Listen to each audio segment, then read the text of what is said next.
consider myself to be somewhat successful, and I had what I consider a career-ending injury, that once that injury happened, I was like, I'm never stepping foot on the track again. So to see someone who sustained an injury, lost a limb, and was able to come back and break 14 world records, something like that, I mean, it's too high to count at this point in time, to break 14 world records as a Paralympian is amazing. The mindset that you have to overcome those type of obstacles is so admirable in my eyes. So I have nothing but love and respect. Just met her yesterday, but it's already, she's grown on me already. So I have nothing but love and respect for this individual. So pay attention, learn what you can, listen. We're going to have questions and answer session afterwards. She's finished speaking. So I advise you, keep your ears open, eyes up, and I introduce you, April Holmes.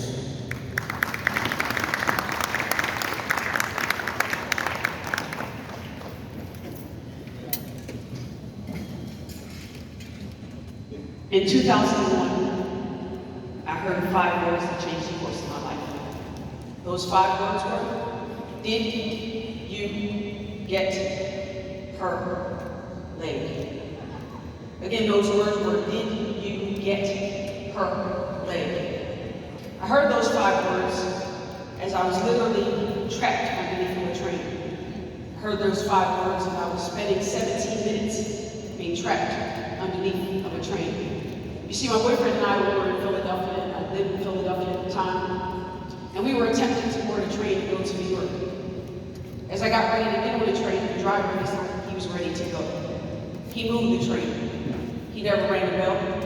He never closed the door. He just moved the train. But when he moved the train, I ended up slipping and falling. I fell underneath the platform, and when the train came to a complete stop, I was actually trapped underneath of the train. I lay there, as I said before, I laid there for 17 minutes. And those 17 minutes seemed to be the longest 17 minutes of my life. They seemed to be long because I kept laying there thinking to myself that I was actually going to die. I wondered to myself if I was actually going to be able to live out some of the dreams that I had for myself, to be able to live and see my family, to live longer to see my friends, to live longer and experience the things in life that I've always dreamed of experiencing. As I lay there for those 17 minutes, I kept thinking to myself, yes, I'm going to die, but no, there's a possibility that I might actually still live. And then I said to myself, April, what can you do to help yourself during this situation? And I thought about something. I said, my mom has this idea that if you keep kids busy, they'll stay out of trouble. Well, I was already in trouble. So I'm like, how can I keep my mind occupied? So my way of keeping my mind occupied while I was trapped in this train was literally to sit there and make snowballs. There was some snow in close proximity, so I picked up the snow and I made snowballs and I would throw the snowballs. And I did that repeatedly. And as I did this snowball idea, I kept thinking about my friends, all the fun I had, all the experiences that we had as kids. And I said, wait a minute, you're doing well to keep your mind occupied, but this only lasted so long, but how can you keep your heart beating? And I thought about it, like how in the world can you ensure that your heart is going to stay beating this entire time? And one of the ways I came up with was, I love music. So let's sing songs and let's imagine to myself that the songs are going to the beat of my heart. And just yesterday I got on a train because I wanted to feel for myself what you all feel like. He said, April, can you come talk to the young people here? And I said, sure. But I wanted to like immerse myself into your culture. So I literally walked across the street. I was supposed to take a Uber from here back to my hotel. But I said, you know what? I think I'm going to take the bus instead. So I walked across the street and I hopped on maybe the number 22 bus. Yes, that's the bus. Cool. My problem was I didn't have the money to get on the bus. I said, wait, will the bus take credit cards? And they were like, no. I said, dang it. Then I walked around to people and I said, wait, I got a $5 bill in my pocket. Anyone have change for a $5 bill? And everybody looking at me like I'm crazy. Like, who's the girl walking around with a $5 bill in her hand asking people for change? And this one lady said to me, she said, you stand over there. I'm going to look at my purse and see if I have $5. So I can't stand near you while you look for $5? No, stand over there. I said, oh, okay, all right, got it. And then I caught the 22 bus to Jackson Square. Yes? Yeah, okay, cool. I'm remembering, I'm walking down this way with you all, so you all can see that I was part of the world yesterday. So I caught the bus to Jackson Square. I got on Jackson Square and I got on the train. The orange line. I took the orange line to downtown, and I walked around the downtown area, and then I just walked back to my hotel. After that, I felt like I was part of the world, at least for a couple hours. But I did that because I wanted to see if the train that I was trapped underneath of, I wanted to see if the instance that I spent 17 minutes trapped underneath the train, I wanted to see how I can bring that to you. Because I can tell you by the look of things, and I'm doing a real quick scan of the audience, that none of you all have ever lost your leg because you've been trapped underneath the train. Anyone ever lost their leg because you was trapped underneath the train? Pay no attention to this left hand of mine, by the way. This has nothing to do with our conversation today. But has anyone ever lost their leg or even been trapped underneath a train? No. Okay, cool. It's not a great experience, but I turned it into something. I told you all just that. I thought about my mind, I thought about my heart, but I'm here to bring it to you all because I want you all to know that I believe you all have actually been trapped underneath a train before. Anyone ever been trapped underneath a train? No one. Okay, let me bring you a different train story. I used to think it was just a train. It was a physical train. It was the one that goes choo-choo, but I realized that I've been trapped underneath many trains in my life. And so have you. You see, I now look at a train situation as you've been trapped in financial situations. And you all ever been poor, feel broke, been broke, are broke? No, y'all rich? Okay, come on, move on. Here we go. Anyone ever had a situation where your health has not been the greatest? I'll say that. Had a situation, your health's not been the greatest. That's a train situation. Okay. Anyone ever experienced a loss of a loved one in your life? Anyone? Everyone? Everyone? Not you, sir? No one ever lost? Okay, cool. All right. Glad you have never lost anyone in your life, sir. That you love. So, another train situation. Let's see. So, you are rich, so you're not been broke. But you did have health situations. You have lost people in your life. What about, this is probably more so for the adults, but you've been in a situation where your job was not great. You didn't like your job, you hated your job, you wish you had another job, you wish you could leave the job, all of those things. They're all train situations. They're all train situations. So now that I brought all of that to you all, we've all been in the same type of situations in life. Now the question is, how do we get out of it? Because just as well as the orange train came, just as well as the red train came, those trains are going to keep coming in life. The question is, what are you going to do about it when the train comes? So I'll tell you what I did about it. I changed my mindset. I tried to keep my mind occupied. I asked myself, what are you going to do to get out of this train situation? So 1, mindset. 2, where's your heart? What does your heart be telling you? 3, support system. So as I laid underneath that train, I had the greatest support system around me because I had ambulance around me. I had my boyfriend, he was in very close proximity also. Before long, I had my family. After my family, I had my community. And they were all around me because they realized, and I communicated also to them, that I was in a train situation. Now, all the times you all raised your hand and said you've been in a train situation in your life, how many of you all believe that you had someone of support around you? That is awesome. That's awesome. And by the way, just a little plug on this place is support for you also. So, the 4th thing I did was come up with a plan. Come up with a plan. So here was my plan. A few weeks after I lost my leg, I had an amazing support system, as I said, but I had a great doctor. And my doctor actually came in every single day with some sort of show and tell. But this one particular day, he came in with magazines about the Paralympics. You all ever heard of Paralympics before? All right, good number of you all. Awesome. So he came in with magazines about the Paralympics. And I'm like, when he first came in, I thought the man was crazy. Look, I just lost my leg a couple weeks ago. He came with a magazine. Take that magazine, guy, and shove it. But he said, I'm going to come back later and talk to you about it. And when he came back later and he started talking to me about magazines, by then I had actually looked at the magazines. And when I looked at the magazines, I saw that there were young ladies on the page who were running. I've been running track and playing basketball since I was 5 years old. So this, as far as I was concerned, was like the greatest thing on earth. And I looked at the magazines and I saw that there were people running. I looked at the magazines and because I've just been a competitive person all my life, so I said to them, I gotta find a young lady who won the 100 meters. And I gotta find a young lady who won the 200 meters. Why? Because I need to size them up. I need to know what they look like. Like if you tell me you play basketball, I'm gonna look at you like if you look like you play basketball. Sir, you look like you play basketball. You don't? You look at your friend, I'm looking at you.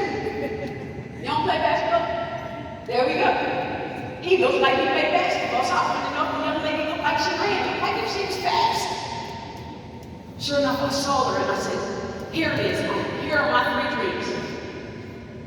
I wanted to represent the United States at the next Paralympic Games. I wanted to be the fastest amputee in the world, and I wanted to win gold medals.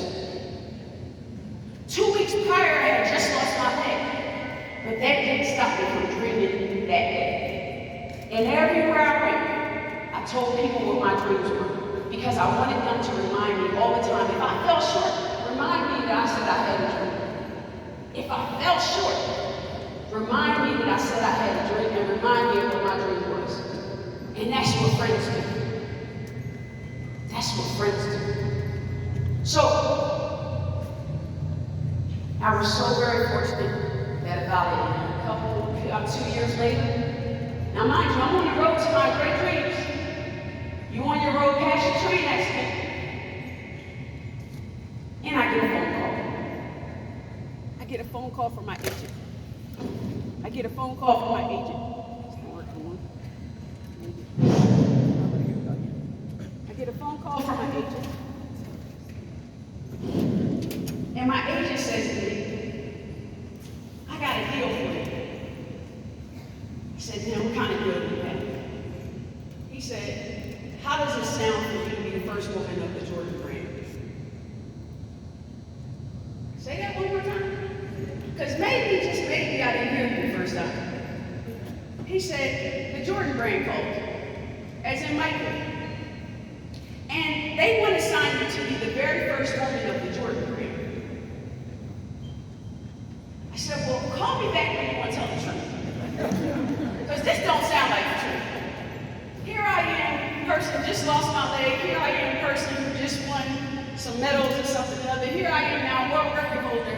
And now the Jordan brand wants me to be the very first woman they signed to the Jordan brand. And I said, that's a train moment that I have overcome for sure. So, I'll dial back just a tad, because I want to tell you this all because in the moment that I was stuck underneath the train, I made a determination with my head to get my head right. I made a determination with my support system around me. I made a determination with my heart. I made a determination that I'm going to come up with some dreams, and I want to work extremely hard. And then one of the rewards, which there have been a ton of rewards since then, but one of the rewards was that I can say that I am the first woman of the Jordan brand, and I'm a gold medalist and a world record holder, and I'm a whole lot of other things. But I'm also a hard-working person.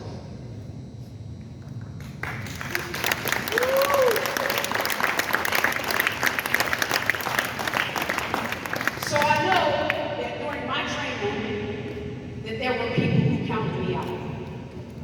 I know that during your training moment that there were people who counted you out. I know that during your training moment, I'm gonna go back to myself again. I know that during my training moment there were times I thought I couldn't make it. I know that during your training moments that there were times that you thought you couldn't make it? How many of you all thought you couldn't make it? You weren't going to make it? How many of you all can say that there are people around you that thought you weren't going to make it? Whether that's your mom, whether that's your dad, whether that's your aunt, your uncle, your teacher, your cousin, your friend. Who had a situation where somebody around you thought you weren't going to make it?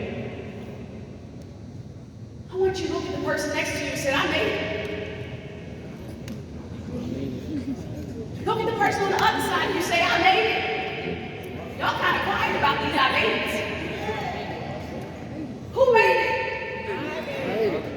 Everybody over here made it? You made it? Maybe y'all not happy about making it. What about y'all over here? Did y'all make it? You made it. What about you all? Did you make it? You made it. What about you all? You make it? All right, that's what's up. That's what's up. All right, y'all down there, y'all made it? They made it. Don't that feel good? Yeah. To know that you looked yourself in the mirror one day and you counted yourself out. To know you walked by somebody and somebody said to you, they ain't gonna make it. That person might have been your mom. That person might have been your dad, your brother, your sister, your teacher, whoever. It's a very famous story that I heard not too long ago coming out of here in Boston. And Jalen Brown talked about that. He had a teacher. A teacher. The teacher that's supposed to pour good things into you. He had a teacher say, he'd keep going down that track and he's going to be in jail. Somebody said it about me. I'm sure a lot of you all. But because you made up in your mind that you're going to get it together, because you made up in your mind that you are literally going to be the person of, you know what? I got my heart right now. It don't matter if you had to go outside and catch the number 4 bus, the number 22 bus, the number 48 bus, the number whatever bus. That don't mean you're not going to make it. It don't matter if you had to get on the orange train, the red train, the blue train, the purple train, the rainbow train. That doesn't mean you're not going to make it. As long as you make up in your mind that you're going to make it. As long as you make up in your heart that you're going to make it. Whatever dreams that you set forward for yourself. From this day forward, if I have to be an example for you, whatever you have to make up in your mind from this day forward, that you're going to make it, then I believe you will too. So with that, they told me it's my time to go. So thank you all so much for having me.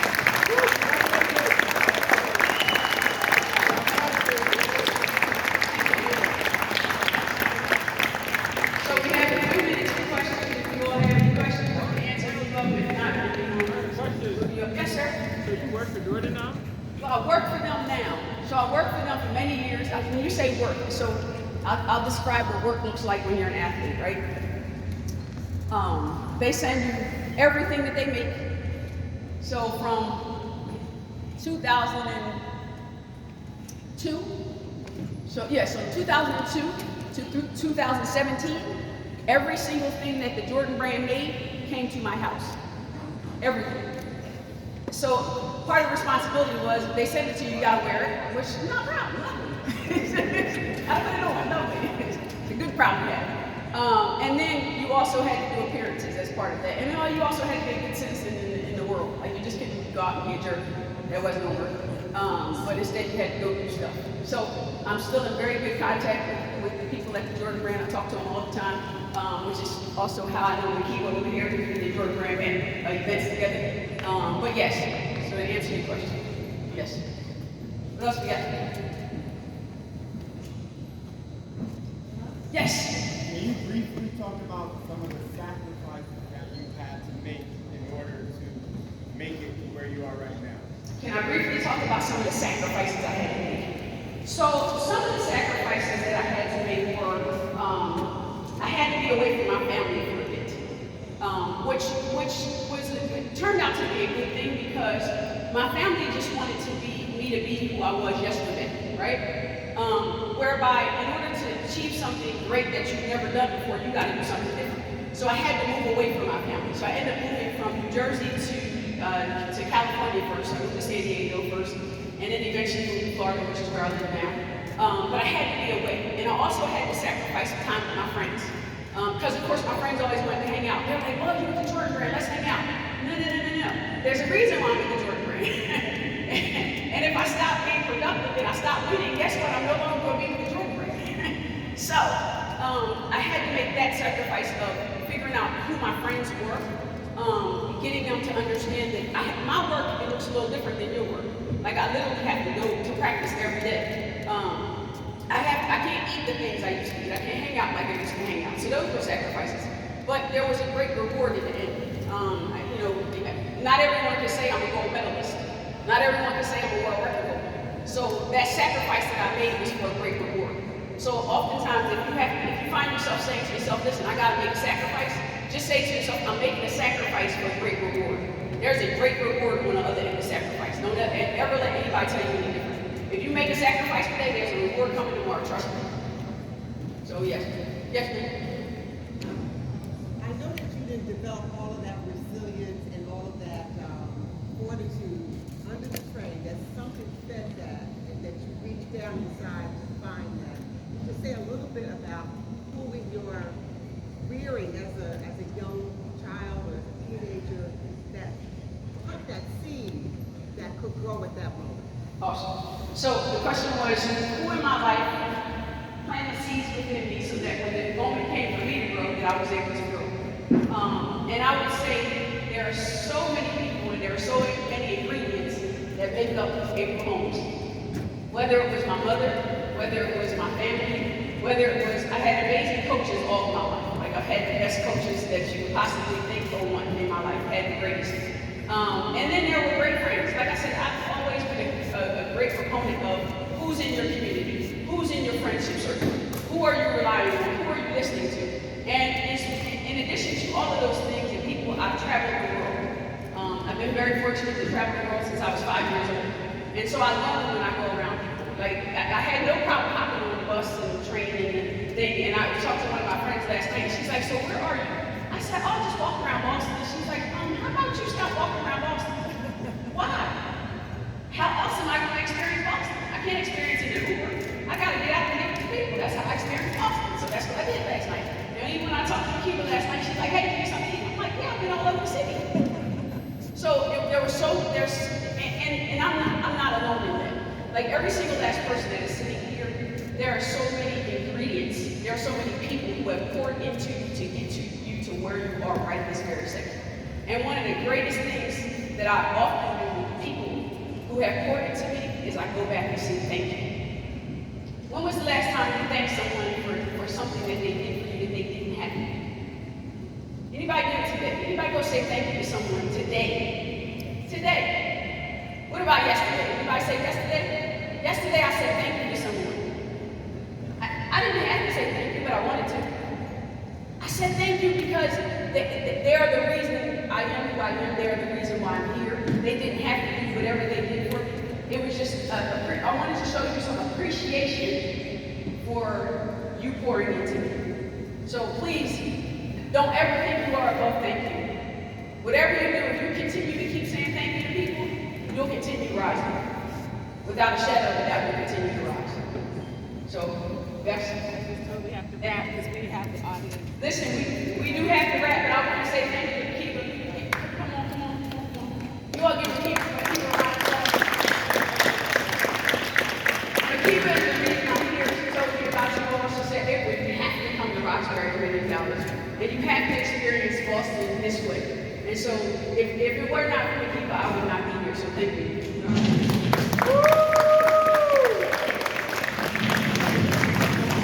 And really quickly, in case you wonder, so I got hit by a car next week, so that's why I had a cast on my hand. So it's not a big deal. I just got some moving fingers, so it's okay. But that's why I got the cast on in case you wonder. But thank you. All right. Thank you very much. I have a quick announcement to make before we go over to the next session, but April for that very, very powerful message. Just to reiterate, how are you keeping your mind occupied? I'm a firm believer that she brought this up. You are who you surround yourself with. You are what you allow in your five senses. What you're listening to, what are you viewing, what you're eating, and who you surround yourself with. You are the sum total of who you surround yourself with.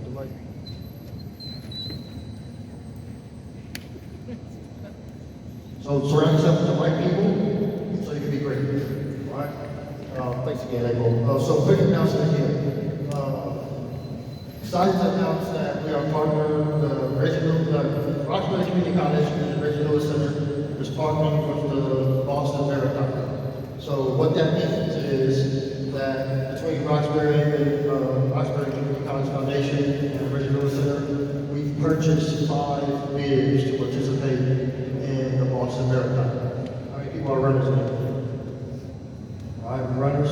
So that's good. So we got 5 bids that we're going to go. If you checked in, you should have received the pamphlet that had a QR code on the back or a thing. That QR code will take you to the site and register to be participant and hold one of these bids for the Boston Marathon.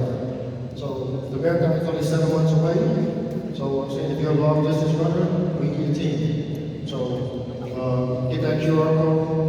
It'll take you to our landing page to where you can find out more information. If you have more questions about it, come find me. Once again, my name is Michael Turner. I'm the executive director here for the Original Track and Athletic Center. So we have one other thing is part of this bid. We're also partnering with Blue Balance. Blue Balance is going to sponsor these 5 runners with gear. We're still trying to finalize football gear, but we know it's going to be some shoes and some running gear, some slings and stuff like that. So we are partnering with Blue Balance now, which is great. So as we move forward, that is the big announcement that we have today. Tell them that we need 5 runners. It's going to help us raise money for this too. So get that QR code that you have when you checked in, spread the word, make sure that you helping us out with that. So we got the rest of the afternoon is full of activities. If you're looking for the fireside chat, that I know some of this group is going over to that is across the street in building 1